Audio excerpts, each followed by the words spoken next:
সুপ্রিয় দর্শক, স্বাগতম জানাচ্ছি সর্বশেষ আপডেট বাংলা সংবাদে। শুরুতেই জানিয়ে দেব সংবাদ শিরোনাম, এরপর থাকছে বিস্তারিত। শুরুতেই জানিয়ে দেব রাজপথে নেমে খেলা ঘোরাচ্ছে ছাত্রলীগ, শেখ হাসিনাকে ফেরাতে কমলনগরে আওয়ামী লীগ যুবলীগের শপথ। বিস্তারিত থাকছে প্রতিবেদনে।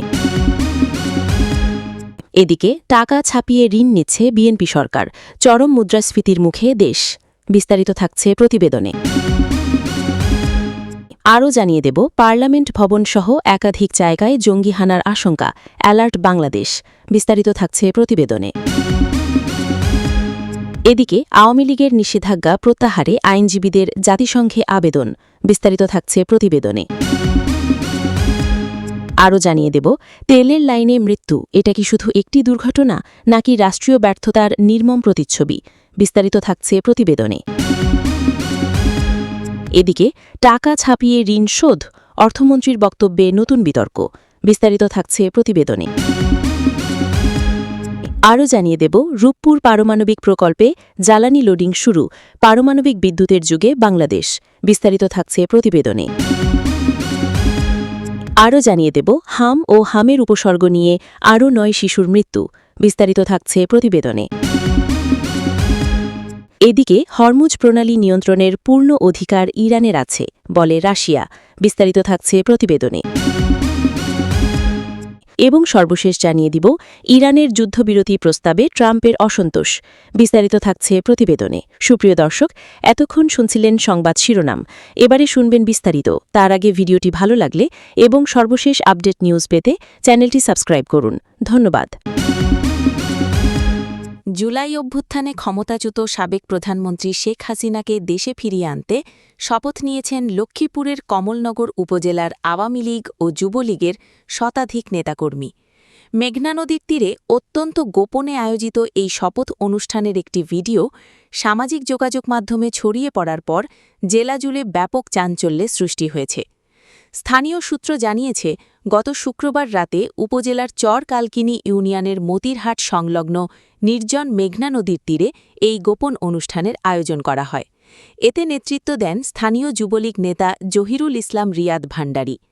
বর্তমান রাজনৈতিক পরিস্থিতির কারণে লোকচক্ষুর আড়ালে নদীর তীরে এই শপথ অনুষ্ঠানের আয়োজন করা হয়েছিল। ভাইরাল হওয়া ভিডিওতে দেখা যায় অংশগ্রহণকারী নেতাকর্মীরা সমস্বরে শপথ পাঠ করছেন। তারা অঙ্গীকার করেন যে আওয়ামী লীগ ও যুবলীগের আদর্শে অবিচল থেকে তারা জনসেবা করবেন এবং শেখ হাসিনার দেশে প্রত্যাবর্তনের জন্য নিরবিচ্ছিন্ন আন্দোলন সংগ্রাম চালিয়ে যাবেন। এই সময় নেতাকর্মীদের জয় বাংলা ও জয় বঙ্গবন্ধু স্লোগান দিতে দেখা যায়।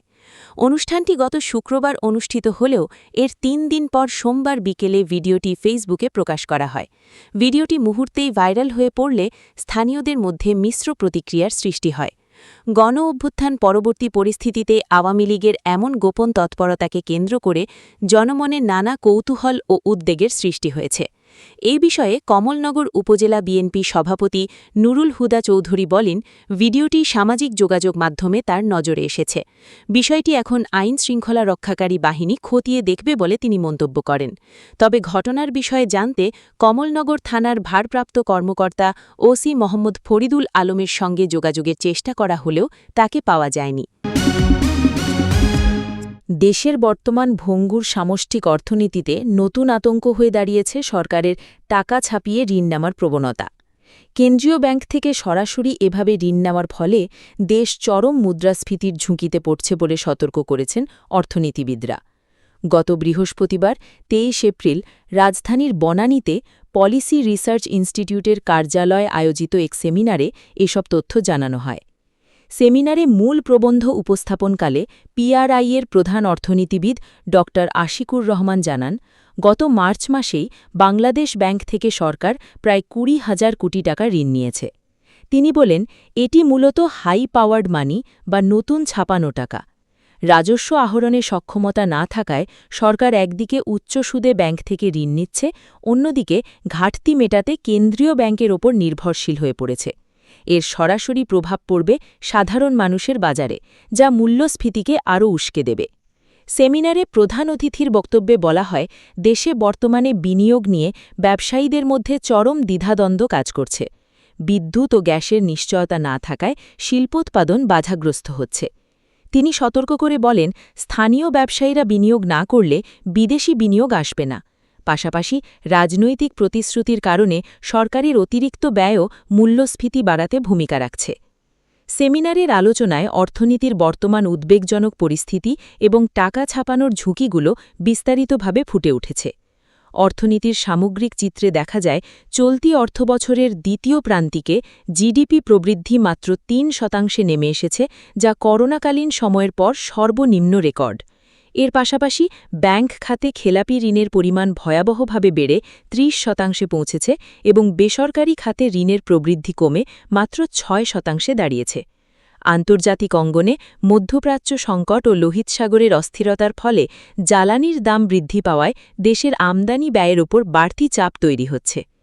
কেন টাকা ছাপানো বিপজ্জনক, সে বিষয়ে অর্থনীতিবিদরা মত দিয়েছেন যে বাজার সংস্কার না করে কেবল টাকা ছাপে ঋণ নিলে বাজারে মুদ্রার সরবরাহ বাড়লেও প্রকৃত উৎপাদন বাড়ে না।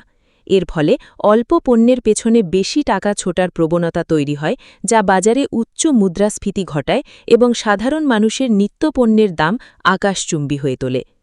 অতিরিক্ত টাকা ছাপানোর ফলে আন্তর্জাতিক বাজারের ডলারের বিপরীতে দেশীয় মুদ্রার মান কমে যায়, যা পরোক্ষভাবে আমদানি ব্যয় বাড়িয়ে অর্থনীতিকে আরও চাপে ফেলে। এতে সবচেয়ে বেশি ক্ষতিগ্রস্ত হন নির্দিষ্ট আয়ের মানুষ, কারণ মুদ্রাস্ফীতির ফলে তাদের জমানো টাকার প্রকৃত ক্রয় ক্ষমতা কমে যায়। শেষ পর্যন্ত এই প্রক্রিয়া সমাজে আয় বৈষম্য বাড়িয়ে দেয়, যেখানে সম্পদশালীদের সম্পদের মূল্য বাড়লেও দরিদ্র ও মধ্যবিত্তরা আরও দারিদ্র্যের মুখে পড়ে। পার্লামেন্ট ভবনসহ বাংলাদেশের গুরুত্বপূর্ণ ভবনগুলিতে নিষিদ্ধ একটি জঙ্গি সংগঠনের সদস্যরা হামলা করতে পারে এমন সতর্কতা জারি করেছে পুলিশ। বৃহস্পতিবার পুলিশের বিভিন্ন ইউনিট প্রধানদের কাছে এই বার্তা পাঠিয়ে গোটা দেশে নিরাপত্তা জোরদারের নির্দেশ দেওয়া হয়েছে। প্রশ্ন উঠেছে, গোটা দেশে হামলা করার মতো শক্তিশালী এই জঙ্গি গোষ্ঠী কারা এবং কি তাদের হামলার ছক? তাদের মদতদাতাই বা কারা? পুলিশের এই গোপন বার্তায় জঙ্গি সংগঠনের নামধাম পরিচয় উল্লেখ না থাকলেও তারা কী ধরনের ক্ষতি করতে পারে তার আভাস দেওয়া হয়েছে। নিষিদ্ধ উগ্রবাদী সংগঠনের সমর্থক কর্তৃক গুরুত্বপূর্ণ স্থাপনায় হামলার পরিকল্পনা সংক্রান্ত পুলিশের এ বার্তায় বলা হয়েছে, সম্প্রতি গ্রেফতার হওয়া জঙ্গি সংগঠনের সদস্য ইশতিয়াক আহমেদ সামি ওরফে আবু বক্কর ওরফে আবু মোহাম্মদের সঙ্গে সশস্ত্র বাহিনীর চাকরিচ্যুত ২ সদস্যের নিয়মিত যোগাযোগের তথ্য মিলেছে। এই চক্রটি জাতীয় সংসদ ভবন, আইন-শৃঙ্খলা রক্ষাকারী বাহিনীর দফতর ও সদস্য, ধর্মীয় উপাসনালয়, বিনোদন কেন্দ্র এবং শাহবাগ চত্বর সহ গুরুত্বপূর্ণ এলাকায় হামলার পরিকল্পনা করতে পারে। ইশতিয়াক আহমেদ সামি নামে যাকে গ্রেফতারের তথ্য দেওয়া হয়েছে, কবে কোথায় তাকে গ্রেফতার করা হলো তাও স্পষ্ট করা হয়নি। তার মধ্যেই আবার খবর এসেছে, মোহাম্মদ ইউনুসের অন্তর্বর্তী জমানায় বিমান বাহিনীর কর্মরত এবং চাকরিচ্যুত কর্মকর্তাদের একটি অংশ পাকিস্তানের তেহরিক-ই-তালিবান পাকিস্তান তথা টিটিপি এর সঙ্গে যোগাযোগ করে রাষ্ট্রের নিরাপত্তা সংক্রান্ত তথ্য সরবরাহ করেছে, যা বিএনপি সরকারকে উদ্বিগ্ন করে তুলেছে। সূত্রের আভাস, বিমান বাহিনীর ২ জন স্কোয়াড্রন লিডার সহ মোট ১০ জনকে হেফাজতে নিয়ে জিজ্ঞাসাবাদ করা হচ্ছে। সেনাবাহিনীর কয়েকজন সদস্য কোয়ার্টার গার্ডে থাকায় তাদের কার্যক্রম কঠোরভাবে পর্যবেক্ষণ করা হচ্ছে। ২ বাহিনীর কিছু সন্দেহভাজন সদস্য গা ঢাকা দিয়েছে বলেও সূত্রের খবরে জানানো হয়েছে। বৃহস্পতিবারের পুলিশের গোপন বার্তাটি সংবাদ মাধ্যমে ফাঁস হয়ে যাওয়ার পরই শনিবার পুলিশের পক্ষ থেকে সাংবাদিক বৈঠকে জানানো হয়েছে, জঙ্গি সংগঠনের সম্ভাব্য নাশকতার তথ্য পাওয়ার পরই counter terrorism and transnational crime সিটিটিসির সাইবার ইন্টেলিজেন্স টিম তৎপর হয়েছে। তবে নির্দিষ্ট সংগঠন বা গোষ্ঠীকে তারা চিহ্নিত করতে পারেনি। সিটিটিসির যুগ্ম কমিশনার মুন্সি শাহাবুদ্দিন জানান, নিরাপত্তা বাহিনী বিষয়টি গুরুত্ব দিয়ে দেখছে। তিনি বলেন, বিষয়টি এখনও তদন্তাধীন, তাই মন্তব্য করার সময় আসেনি। এদিকে তদন্ত সংশ্লিষ্টরা জানিয়েছেন, উগ্রবাদী এই গোষ্ঠীর সদস্যরা মূলত রাষ্ট্রীয় গুরুত্বপূর্ণ ভবনগুলিকে নিশানা করার ছক কষেছে। পরিস্থিতির গুরুত্ব বিবেচনা করে পুলিশ সদর দপ্তরের ডিআইজি গোপন কামরুল আহসানের সই করা চিঠিতে দেশের প্রতিটি গুরুত্বপূর্ণ জায়গায় কড়া নজরদারি এবং প্রয়োজনীয় আইনানুগ পদক্ষেপ করার নির্দেশ দেওয়া হয়েছে। বিশেষ করে জনসমাগম স্থল ও বিনোদন কেন্দ্রগুলিতে বাড়তি পুলিশি পাহারার বন্দোবস্ত করতে বলা হয়েছে। নিষিদ্ধ ঘোষিত সংগঠনটির সদস্যরা বিভিন্ন বাহিনীর অস্ত্রাগারে হামলার পরিকল্পনাও করে থাকতে পারে বলে চিঠিতে জানানো হয়েছে। বাংলাদেশ আওয়ামী লীগের ওপর আরোপিত নিষেধাজ্ঞা প্রত্যাহারের দাবিতে কক্সবাজারে ১৭৩ জন আইনজীবী সম্মিলিতভাবে জাতিসংঘের মানবাধিকার বিষয়ক হাইকমিশনার OCHCR-এর কাছে আবেদন করেছেন। জানা গেছে, গত ১৯ এপ্রিল গণতান্ত্রিক বহুত্ববাদ এবং সংবিধানের ৩৮ অনুচ্ছেদ এবং মৌলিক অধিকার পরিপন্থী বাংলাদেশ আওয়ামী লীগের কার্যক্রমে নিষেধাজ্ঞা প্রত্যাহারের দাবিতে কক্সবাজার জেলা সম্মিলিত আইনজীবীদের বিবৃতি শিরোনামে ১৭৩ জন আইনজীবীর স্বাক্ষরিত একটি বিবৃতি প্রকাশ করা হয়। এরই ধারাবাহিকতায় ২২ এপ্রিল ঢাকায় অবস্থিত জাতিসংঘের মানবাধিকার বিষয়ক হাইকমিশনারের কার্যালয়ের প্রধানের কাছে একই দাবিতে স্বাক্ষরিত আবেদন জমা দেওয়া হয়। বিবৃতিতে আইনজীবীরা বলেন, জাতীয় সংসদে সম্প্রতি পাশ হওয়া সন্ত্রাস বিরোধী সংশোধন বিল ২০২৬ অসাংবিধানিক এবং এটি দেশের গণতান্ত্রিক কাঠামোর ওপর আঘাত হেনেছে। তারা দাবি করেন, যথাযথ বিচারিক প্রক্রিয়া অনুসরণ না করে কোনো রাজনৈতিক দলকে নিষিদ্ধ করা সংবিধানের ৩৮ অনুচ্ছেদ এবং ন্যাচারাল জাস্টিসের নীতির পরিপন্থী। আইনজীবীরা আরও উল্লেখ করেন, বাংলাদেশ জাতিসংঘের নাগরিক এবং রাজনৈতিক অধিকার বিষয়ক আন্তর্জাতিক চুক্তির স্বাক্ষরকারী দেশ। আওয়ামী লীগের কার্যক্রম নিষিদ্ধ করার মাধ্যমে আন্তর্জাতিক এই অঙ্গীকার ক্ষুণ্ণ হয়েছে বলেও তারা দাবি করেন। বিবৃতিতে আওয়ামী লীগকে দেশের স্বাধীনতা সংগ্রাম ও রাষ্ট্র গঠনের ইতিহাসের অবিচ্ছেদ্য অংশ হিসেবে উল্লেখ করে বলা হয়, দলটির রাজনৈতিক কার্যক্রম নিষিদ্ধ করা হলে তা আন্তর্জাতিক কূটনৈতিক সম্পর্কেও নেতিবাচক প্রভাব ফেলতে পারে এবং আঞ্চলিক স্থিতিশীলতায় ঝুঁকি তৈরি হতে পারে। আইনজীবীরা তাদের আবেদনে বলেন, কোনো রাজনৈতিক দলের ভবিষ্যৎ নির্ধারণ জনগণের ওপর ছেড়ে দেওয়া উচিত। প্রশাসনিক বা আইনগত প্রক্রিয়ার মাধ্যমে তা নির্ধারণ করা সমীচীন নয়। এ বিষয়ে কক্সবাজার জেলা আইনজীবী সমিতির নির্বাচিত আওয়ামীপন্থী নেতা ও স্বাক্ষরকারী সদস্যরা বলেন, দেশের জনগণই নির্ধারণ করবে কোন দল রাজনীতি করবে। আমরা অবিলম্বে বাংলাদেশ আওয়ামী লীগের ওপর আরোপিত নিষেধাজ্ঞা প্রত্যাহারের দাবি জানাচ্ছি। ২২ এপ্রিল ২০২৬ বুধবার বেলা 11:30 রাজশাহীর মোহনপুর উপজেলার কেশরহাট ফিলিং স্টেশন। তীব্র রোদ, ঝলসে দেওয়া গরম আর দীর্ঘ এক লাইন, ডিজেলের আশায় দাঁড়িয়ে থাকা শত শত মানুষের ভিড়। সেই লাইনের মধ্যেই ছিলেন ৫৫ বছর বয়সী কৃষক আব্দুল আলম। মোহনপুর পৌরসভার বাকশৈল গ্রামের এক সাধারণ মানুষ, যার স্বপ্ন ছিল শুধু তার জমিতে সেচ দেওয়া, ফসল বাঁচানো, পরিবারটাকে টিকিয়ে রাখা। ভোররাত থেকেই লাইনে দাঁড়িয়েছিলেন তিনি। সময় গড়িয়েছে, সূর্য মাথার উপর উঠেছে, তাপমাত্রা অসহনীয় হয়ে উঠেছে, কিন্তু ডিজেলের দেখা নেই। অপেক্ষা, অনিশ্চয়তা আর অসহ্য গরমের সঙ্গে লড়াই করতে করতে একসময় শরীর আর সায় দেয়নি। হঠাৎ করেই লাইনের মধ্যেই ঢলে পড়েন আব্দুল আলম। আশপাশের মানুষ ছুটে আসে, তাকে দ্রুত মোহনপুর উপজেলা স্বাস্থ্য কমপ্লেক্সে নেওয়া হয়। কিন্তু ততক্ষণে সব শেষ। চিকিৎসক জানিয়ে দেন তিনি আর নেই। প্রাথমিকভাবে বলা হচ্ছে, তীব্র গরমে হিট স্ট্রোকেই তার মৃত্যু হয়েছে। রাজশাহীর মোহনপুরে আব্দুল আলম নামের এক কৃষকের এই মৃত্যু কোনো বিচ্ছিন্ন ঘটনা নয়, এটি একটি ভেঙে পড়া ব্যবস্থার নগ্ন প্রতিচ্ছবি। প্রশ্ন হচ্ছে, এই মৃত্যু কি শুধুই হিট স্ট্রোক, নাকি এটি একটি পরিকল্পনাহীন, অব্যবস্থাপনায় জর্জরিত রাষ্ট্রযন্ত্রের পরোক্ষ হত্যাকাণ্ড? একজন কৃষক, যার কাঁধে দেশের খাদ্য নিরাপত্তার ভার, তাকে কেন ভোর রাত থেকে লাইনে দাঁড়িয়ে ডিজেল সংগ্রহ করতে হবে? কেন এমন পরিস্থিতি তৈরি হল যেখানে জীবন আর জীবিকার মধ্যে তাকে বেছে নিতে হল? এই প্রশ্নের উত্তর খুঁজতে গেলে সরাসরি এসে দাঁড়াতে হয় সরকারের সার্বিক ব্যবস্থাপনার সামনে। প্রথমত, জ্বালানি ব্যবস্থাপনার চরম ব্যর্থতা স্পষ্ট। কৃষি মরশুমে ডিজেলের চাহিদা বাড়বে, এটা নতুন কোনো তথ্য নয়। তবুও কেন পর্যাপ্ত সরবরাহ নিশ্চিত করা হল না? কেন পাম্পে পাম্পে দীর্ঘ লাইন, বিশৃঙ্খলা আর অমানবিক অপেক্ষা? এটি কি পরিকল্পনার অভাব, নাকি ইচ্ছাকৃত অবহেলা? দ্বিতীয়ত, তাপদাহ মোকাবিলায় সরকারের উদাসীনতা ভয়াবহভাবে প্রকাশ পেয়েছে। যখন তাপমাত্রা বিপজ্জনক মাত্রায় পৌঁছায় তখন জরুরি নির্দেশনা, ছায়াযুক্ত অপেক্ষার ব্যবস্থা, পানি সরবরাহ কিংবা বিকল্প বিতরণ ব্যবস্থা থাকা উচিত ছিল। কিন্তু বাস্তবে দেখা গেছে মানুষ খোলা রোদে দাঁড়িয়ে মৃত্যুর দিকে এগিয়ে যাচ্ছে, আর প্রশাসন দর্শকের ভূমিকায়। তৃতীয়ত, গ্রামীণ অর্থনীতির প্রতি চরম অবহেলা।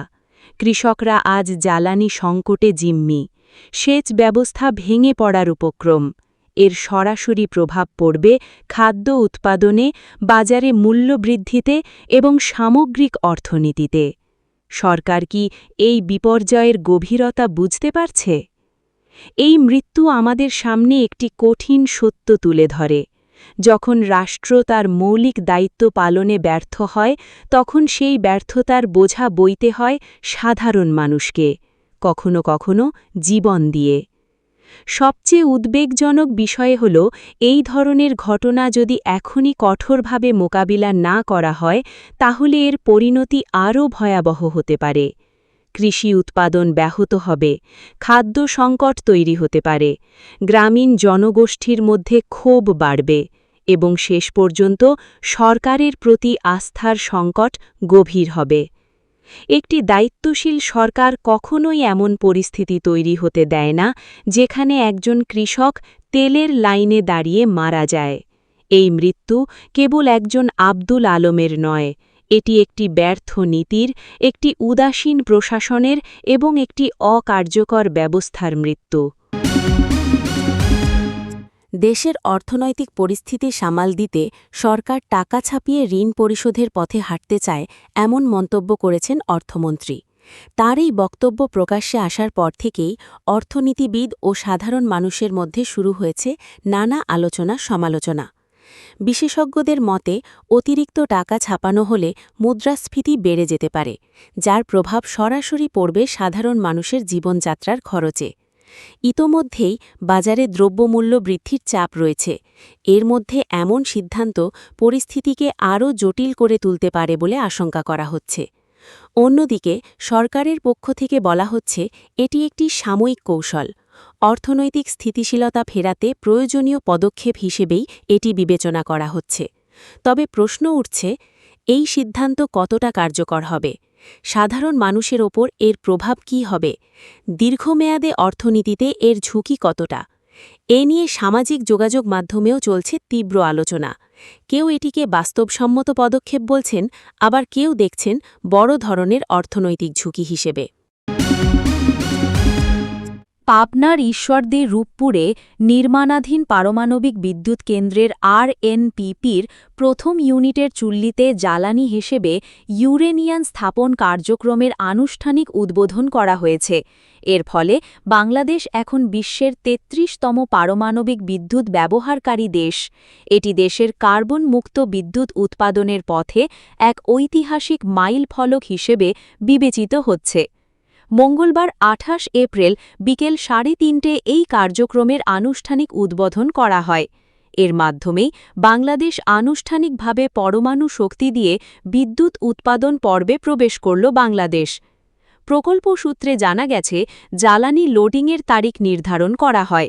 এই দিন দুপুর ২:৩০ অতিথিদের আসন গ্রহণের মাধ্যমে অনুষ্ঠানের সূচনা করা হয়। এরপর বিকেল ৩:৩০ আনুষ্ঠানিক উদ্বোধন করা হয়। বিজ্ঞান ও প্রযুক্তি মন্ত্রী ফকির মাহবুব আনাম, প্রধানমন্ত্রীর উপদেষ্টা রেহান আসিফ আসাদ এবং রাশিয়ার রাষ্ট্রীয় পারমাণবিক সংস্থা রোসাটমের মহাপরিচালক অ্যালেক্সি লিখাচেভ উপস্থিত ছিলেন। এছাড়া আন্তর্জাতিক পারমাণবিক শক্তি সংস্থার প্রতিনিধি ও রাশিয়ার সরকারের উচ্চপদস্থ কর্মকর্তারাও অনুষ্ঠানে উপস্থিত ছিলেন। এর আগে জ্বালানি খাতের এই মেগা প্রকল্পের আনুষ্ঠানিক উদ্বোধনী অনুষ্ঠানে যোগ দিতে সকালে ওই কেন্দ্রের নির্মাতা প্রতিষ্ঠান রোসাটমের মহাপরিচালক ডিজি অ্যালেক্সি লিখাচেভ ১৮ জনের টিম নিয়ে একটি চার্টার্ড ফ্লাইটে রাশিয়া থেকে ঢাকায় আসেন। সরকারি সূত্রে জানা যায়, রোসাটমের ডিজি ঢাকায় নেমে প্রথমে প্রধানমন্ত্রী তারেক রহমানের সঙ্গে সাক্ষাৎ করেন। এরপর বেলা 11:30টায় হেলিকপ্টারে রূপপুর প্ল্যান্টে রওনা দিয়ে অনুষ্ঠানে যোগ দেন। অনুষ্ঠানে বিজ্ঞান ও প্রযুক্তি মন্ত্রী ফকির মাহবুব আনাম এবং রাশিয়ার সংশ্লিষ্ট মন্ত্রী ও উচ্চ পর্যায়ের প্রতিনিধিরা প্রকল্প এলাকায় উপস্থিত থেকে আনুষ্ঠানিকভাবে এই কার্যক্রমের উদ্বোধন করেন।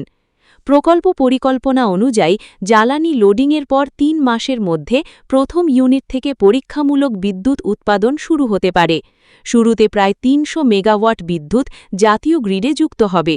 পরবর্তীতে ধাপে ধাপে উৎপাদন বাড়িয়ে ২০২৭-এর জানুয়ারির মধ্যে পূর্ণ সক্ষমতায় পৌঁছানোর লক্ষ্য রয়েছে। এর আগে গত ১৬ এপ্রিল বাংলাদেশ পারমাণবিক শক্তি নিয়ন্ত্রণ কর্তৃপক্ষ বায়রা প্রথম ইউনিটের কার্যক্রম শুরুর লাইসেন্স এবং ৫২ জন বিশেষজ্ঞের অনুমোদন দেয়। কিছু কারিগরি জটিলতার কারণে পূর্বের নির্ধারিত সময় পিছিয়ে এই নতুন তারিখ নির্ধারণ করা হয়। রূপপুর পারমাণবিক বিদ্যুৎ কেন্দ্রটি ঈশ্বরদীর পদ্মা নদীর তীরে প্রায় ১২.৬৫ বিলিয়ন ডলার ব্যয়ে নির্মিত হচ্ছে। ২টি ইউনিট থেকে মোট ২৪০০ মেগাওয়াট বিদ্যুৎ উৎপাদনের লক্ষ্য রয়েছে। সারা দেশে গত ২৪ ঘণ্টায় হাম ও হামের উপসর্গ নিয়ে আরও ৯ শিশুর মৃত্যু হয়েছে।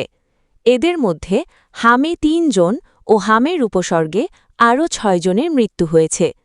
মঙ্গলবার ২৮ এপ্রিল স্বাস্থ্য অধিদপ্তরের কন্ট্রোল রুম থেকে পাঠানো সংবাদ বিজ্ঞপ্তিতে এ তথ্য জানানো হয়। বিশ্লেষণ করে দেখা যায় গত ২৪ ঘণ্টায় হামে আরও ৩ জনের মৃত্যু হয়েছে এবং ১৫ মার্চ থেকে ২৮ এপ্রিল পর্যন্ত নিশ্চিত হামে ৪৭ জনের মৃত্যু হয়েছে। হামের উপসর্গে ৬ জনের মৃত্যু হয়েছে এবং ১৫ মার্চ থেকে ২৮ এপ্রিল পর্যন্ত হামের উপসর্গে ২২৬ জনের মৃত্যু হয়েছে।